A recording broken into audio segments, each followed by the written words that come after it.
Today, we're diving into the story of Jennifer Patterson. It's a classic tale of a dream home in the country that turns into, well, a real-life nightmare. Let's get right into our story, based on her own account. Right off the bat, this quote from Jennifer herself tells you everything.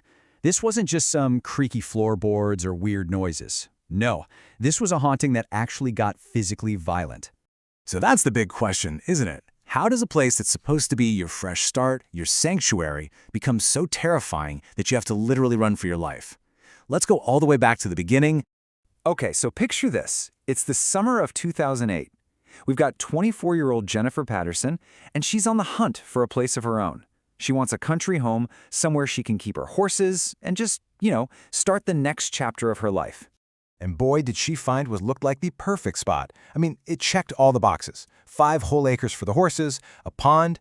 The house itself was full of this rustic character with a cute porch and these gorgeous exposed wooden beams. She fell in love with it instantly. It was, without a doubt, her dream home. But as you can probably guess, that dream didn't last very long. In fact, strange things started happening almost right away, even before she was fully moved in. The whole thing started in that classic, creepy way. With small things that are really easy to dismiss at first. First, a friend who was helping her swears she saw a figure. Jennifer just brushed it off. Then came the phantom smells, this super strong scent of Old Spice aftershave that seemed to be following her everywhere. After she settled in, she started hearing what sounded like conversations in other rooms and even old country music playing from nowhere. And it all came to a head at her housewarming party. Can you even imagine hearing this at your own party? This man she had never met before, who her friend later admitted was a psychic, just comes up to her and lays it all out. He tells her there are spirits in the house, a man and a woman, and that they absolutely do not want her there. This was the first time somebody told her point blank, "You are not welcome here." Well, pretty soon after that party, Jennifer learned some of the house's history from a coworker. Turns out, the house was built by a man named Carl Johnson for his wife. They were known to be a very religious family. His wife had actually passed away in the very room that was now Jennifer's bedroom. And Carl, apparently grief-stricken, became a recluse and died in the house himself, get this, exactly 1 year to the day before Jennifer bought the place.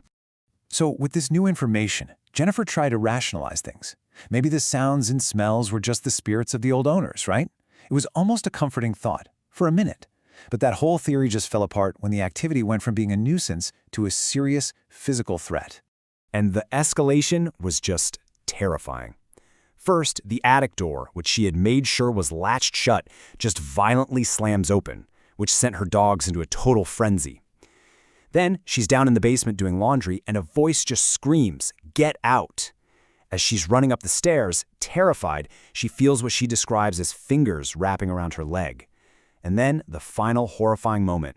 She's at the top of the stairs and she's physically shoved from behind, sending her tumbling all the way down. Around this time, Jennifer started seeing a coworker, a guy named Sean Williams. Now, Sean was a self-described guy of science, so you can imagine he was pretty skeptical about all these ghost stories. But Sean's perspective did a complete 180. He went from being kind of leery and trying to find a logical reason for everything to flat out admitting, okay, this is something I cannot figure out, I can't explain it, I get it now. He became a full-on believer. So, what could have happened to change his mind so drastically? Well, this was it. This was the moment. He and Jennifer were just watching TV when an inflatable mattress stored on a top shelf in a hallway closet literally launched itself horizontally across the hall. Sean was very clear about this. It didn't just fall. It flew across a 3-foot gap and hit the opposite wall at basically the same height it started from. For a guy of science, there was just no explanation. It was impossible. And for him, it was undeniable.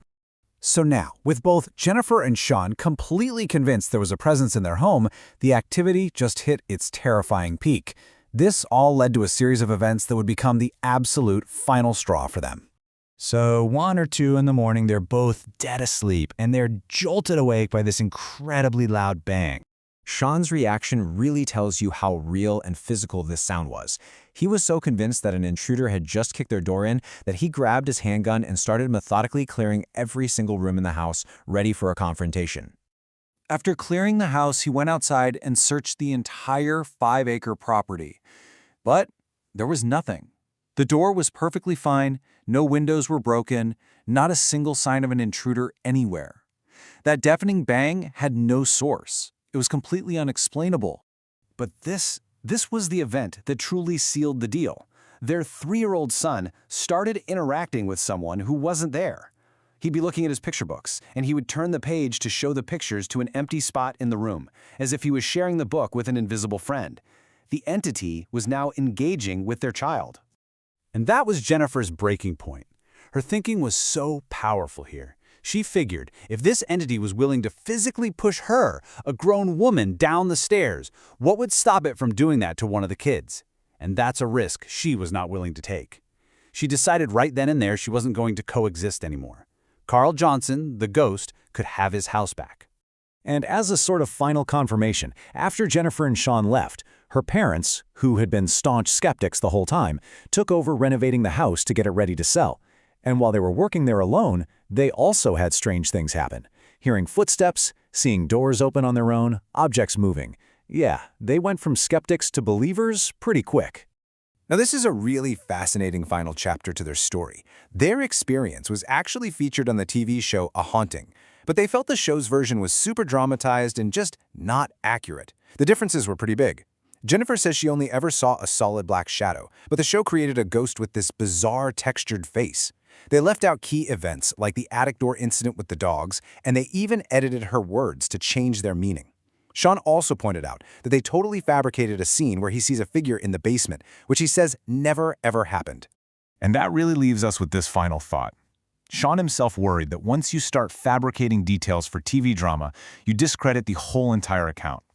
So it really makes you wonder. When these real, terrifying experiences are turned into entertainment, does it actually help us understand the unexplained? Or does it just end up clouding the whole picture?